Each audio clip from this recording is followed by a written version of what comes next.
damn, white people, we scary. Yeah, Get Out. I wish Mark were here. I actually feel Mark would have loved this movie. Get Out, the first directorial debut of Jordan Peele from Key and Peele. They are obviously guys primarily known for comedy. Takes his first step in horror, which is a genre a lot of directors cut their teeth into. It's an easy genre to do. To do well, though, it takes work. And right off the bat, it's a good movie. This is the type of horror movie I like. I mean, I like creature features, stuff like that. But if you're going to give me kind of like a psychological movie, this is the kind of movie I like. It lets the atmosphere play out in a way that kind of ups the creep factor every scene. It just keeps building and building until we get to the actual crescendo of what's going on. Jordan Peele's not actually in the movie. His character, don't know the actor or actress's name, any of them really. I recognized a couple of them. I don't know them off the top of my head, but it follows Chris, who goes to meet his girlfriend's parents, who are white, and they're awkwardly, hey, black people, hey, I would have voted Obama in the third term, just saying, hey, black people are awesome, black. Yeah, they're very much like that, and right after that, he's like, we know from the trailers they're doing something wrong, they're doing something bad, but we don't know. I'm like, what exactly are they doing in the movie? And yeah, obviously spoilers are in the title. So as we learn throughout the movie, as a creep factor, just the awkwardness of the two black caretakers of the house, the groundskeeper and the housekeeper. Just the way they're acting, you have the groundskeeper acting like a used car dealer, which when we later learn exactly what's up with them, makes some sense. And you just got the housekeeper who's just kind of, whatever. She's, it's like, oh no, whatever. And you get the awkwardness. You get this just mass of white people, including a blind art dealer, who, wants his eyes. But the awkward and uncomfortableness keep increasing, and then we get to the actual reveal. Now, her mother hypnotizes him, and this is not a complaint, but an observation I'm going to get into later on. Is that Mark walking over there? I don't think that is. I think that's just someone who was in the theater with me. 1 second. No, okay, that's not Mark. All right. From a distance, look very similar to him. She hypnotizes Chris at one point, and he sinks down. He relives he's reliving the explanation of his mother's unfortunate car crash, and he could have actually maybe saved her if he called the ambulance in time, but he just sat there and watched TV. They explain. It's actually pretty powerful, not powerful, but very moving scenes, and kind of just getting into psychology a bit. And she hypnotized him to get rid of his smoking habit. Well, every time we go in there, she does it with a click of her spoon, and I'll get into this more in my, she just says trigger points or something like trigger points or trigger sensory somethings or other. I can't remember exactly how she explained it. And then, I was like, okay, I'm cured of the smoking. And then she can just tap the spoon to basically just shut him down whenever she wants. So we then get, when it's revealed everyone's in on it, including his girlfriend, we find out the horrible secret is that apparently they're this cult of really white people, but envy the physical traits of black people. They've more or less, and as the father kind of says, like, what's your purpose here, Chris? It's like, fire, you can see your purpose in the eyes of the flame itself, everything dies, even the sun will die, but we are divine, we are beyond, we are the gods. I'm like, what the fuck are you talking about? It's like, seriously, I want to know what's going on here. And then it's explained that they literally insert their brain, parts of their brain into these African Americans. They are literally possessing the bodies of these individuals. I'm like, the fuck? And not like in mind control hypnosis, hey, maybe some sort of weird psychic. No. The father's a neurosurgeon. He's literally performing surgery to put your brain into another person's brain. Okay, that's levels of fucked up. And it's working. You know, one thing though they showed in the trailer that they did not show in the movie is that scene where he sees like the giant skeleton deer that like kind of roars at him. Because they hit a deer in the beginning, and that kept playing through the movie a little bit, those notes. And we find out, you know, his mother, it was his mother that's making him uncomfortable about the deer. But yeah, that's not in the trailer at all. Which, by the way, just get into a few weird things. This is not a nitpick. Well, this is not a nitpick. That's not true. This is a nitpick a bit, but this is a note observation. When they hit the deer, it's not like the deer runs in front of their car and goes, oh, and then skids off the road. No, it's like someone got a freaking, is t-shirt cannon? Like someone got a t-shirt cannon, pumped up the PSI and shot a deer out of it. The deer's not even on the road. It's just, boom, I shoot deers from this cannon. You know, as someone who's played a lot of RPGs in my day, and played Paranoia where you can get a tree gun where you literally shoot a tree and it grows out of whatever you hit.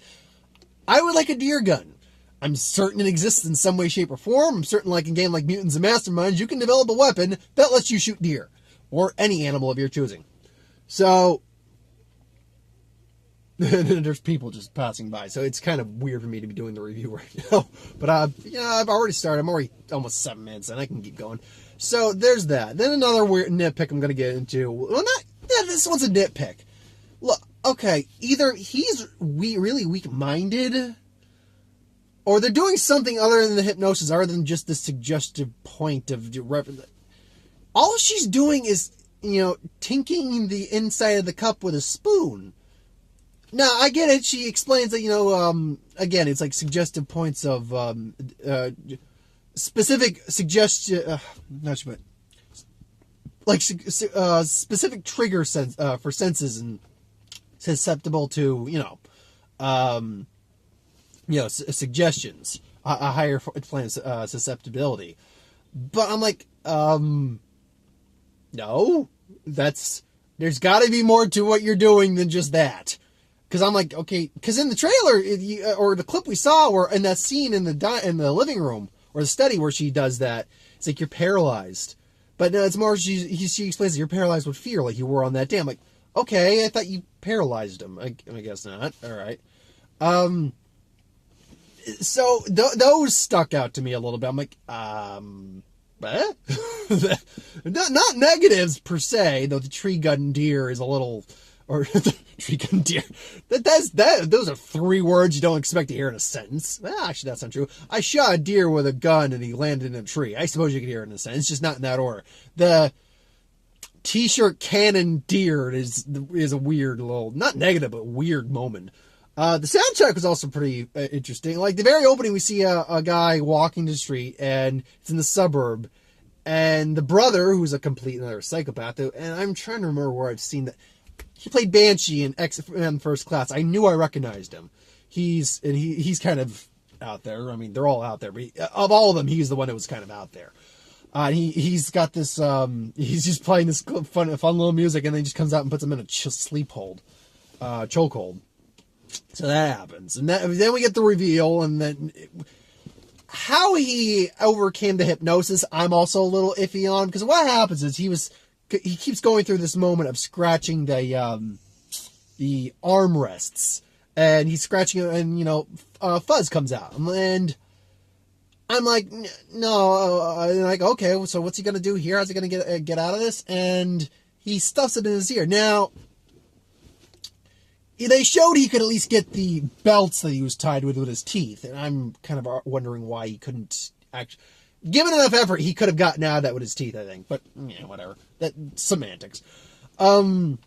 So, he stuck it in his ear. Now, right there, I'm like, reaching might be difficult, but okay, I can buy that. Cotton, especially like cotton right out of a mattress or something, or like out of an armchair, is not going to block sound very well. But whatever, they needed some excuse. And at that point on where he starts literally just killing bitches, just kills them, well, no, he knocks the brother out, then he kills him later, just by curb stomping his ass, literally. Well, not on a curb, but more or less just beating his face in. He stabs the mother in the neck with a letter opener. He skewers the fucking dad with a mounted deer head. And then I think the guy who was going to take his body just burns to death. He runs over the housekeeper, who turns out to be her grandmother, the girlfriend's grandmother. The groundskeeper turns out to be girlfriend's grandpa. And I do like the fact the way they revealed how they could snap him out of that, to a degree, is that the flash of a camera is able to undo momentarily undo the surgery process, so the actual person comes out.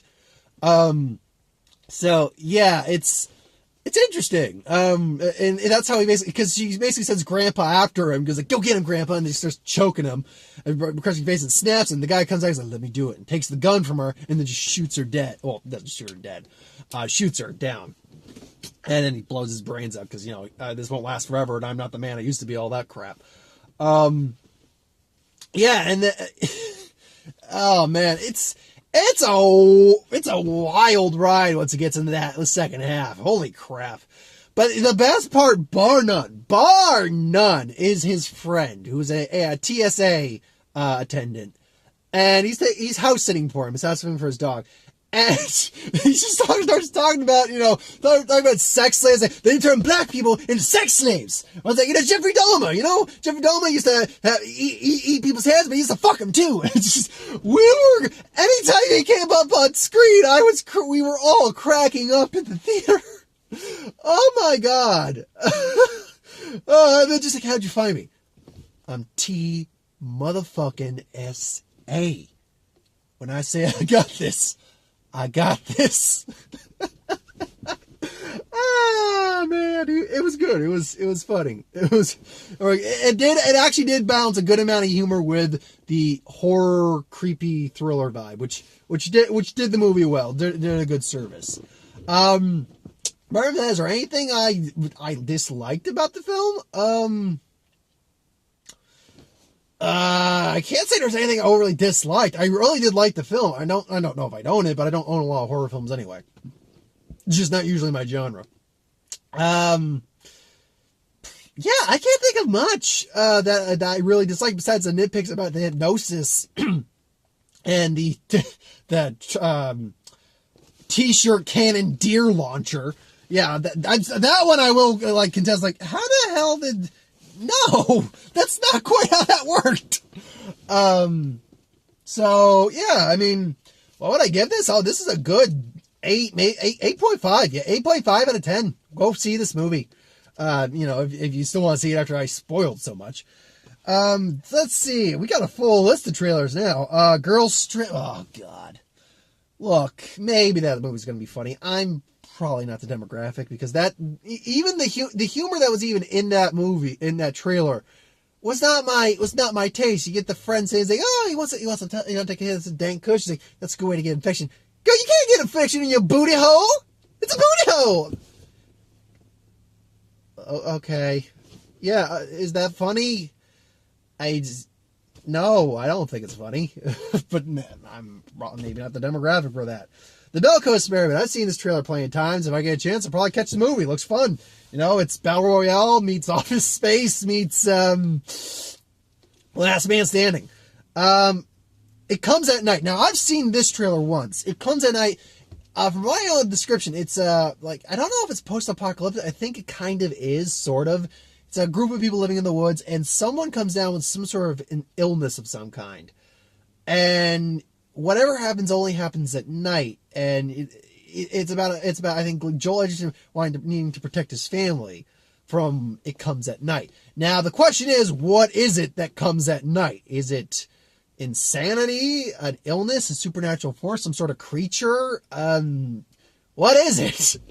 I don't know. But it's got a creepy vibe, especially the way the trailer's designed. It plays off it's basically that sound building on sound building on sound. Like you hear the dog bark. Here it's like the wife saying, "Everything's gonna be fine. Everything's gonna be fine. Everything's gonna be fine." And then you slowly start hearing her freak the fuck out, like, like okay. Unforgettable in your eye. They better play that song in the trailer because apparently it's Katherine Heigl, Rosario Dawson, and some guy. It's Rosario Dawson in Katherine Heigl's movie. Katherine Heigl plays a woman whose husband's divorced. She's divorced from her husband, and he remarried Rosario Dawson. He's very happy. She's completely utterly obsessed and jealous. When love ends, madness begins, I think was the tagline. She can't stop obsessing. She thinks, maybe we had a chance of getting back together before you came into the picture. And it's got an unsettling vibe, but it's nothing we have. It's like Glenn Close meets, what was that? When the Bow Breaks, meets, not Glenn Close. What was it? Fatal Attraction. That was it. Fatal Attraction meets, When the Bow Breaks meets, The Perfect Guy meets a whole bunch of those movies. But it's Rosario Dawson's and, Katherine Heigl. Not a huge fan of Katherine Heigl. From what I understand, she's kind of difficult to work with. But I don't hate Katherine Heigl. It's kind of nice to see her back in something. She looks about the same since the last time I saw her, which was many years ago. And Rosario Dawson's gorgeous as ever. That woman is flawless. Are you kidding? That woman is gorgeous. Is she married? Is Rosario Dawson married? Rosie, I love you. Marry me. Well, I kid mostly, but hey, Rosie, I'm single if you want to go out sometime. She'll ever go out with me, even if she for some reason does see this video.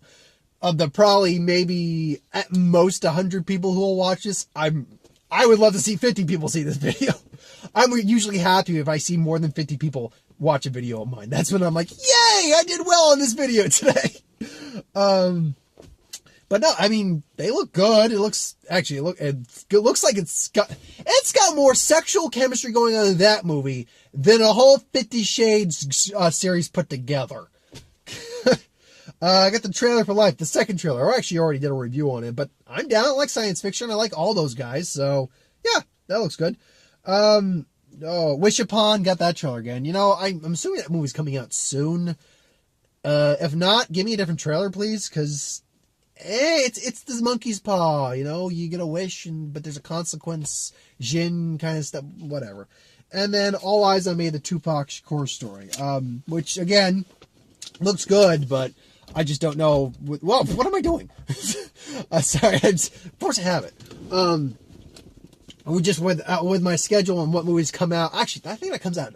Does that come out in August? If it comes out in August, I actually might see it because there's shit for August this year. But if it comes out during like one of the blockbuster heavy months, I probably won't get around to seeing it just because I'll have a lot of other stuff to be seeing, and I'm not made of money, so I can only see so many movies in a week. But yeah, overall, that's it. Again, Get Out, I give it about 8.5 out of 10. It was great. It really was. I had a blast with it. I laughed. I cried. I went, huh? I didn't actually get any jump scares, but I got a really unsettling vibe from it, which was cool. So yeah. So thanks for watching. Hope you enjoyed. Like, comment, share, and subscribe. As always, if you want us to review something, put it in comments below. Let us know. We'll do a review of it at some point. If you have ideas for who wins, what if, Star Wars, superheroes, Magic the Gathering, any videos I do on this channel, really, please put those in the comments below. I take your suggestions. I do get to them at some point because it saves me time thinking of new content, and it makes you a part of the channel. And I made that flow very well for a change, so I gotta try to practice that more often, saying it in that form. Next week, it's Logan, baby. Logan, well, I'm going to bring the claws and everything. Yeah, Logan. The supposed final act. From everything from sounds of Hugh Jackman from seeing interviews, this very much, now you go off. 1 second. Just talking in the dark. Talking in the dark.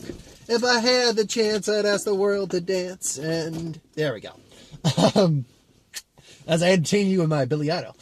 Yeah, from the interviews I've seen, yeah, I would believe this is Jackman's last time. But Deadpool 2 and the tweets, and for the time being, I may very well say this might be his last time. But we'll find out with Deadpool 2 if we might get a cameo or not. And also, supposedly, there is an after credits scene, so I will stay for the after credits. Also, an after credits scene for Kong Skull Island, so I'm staying for after that too.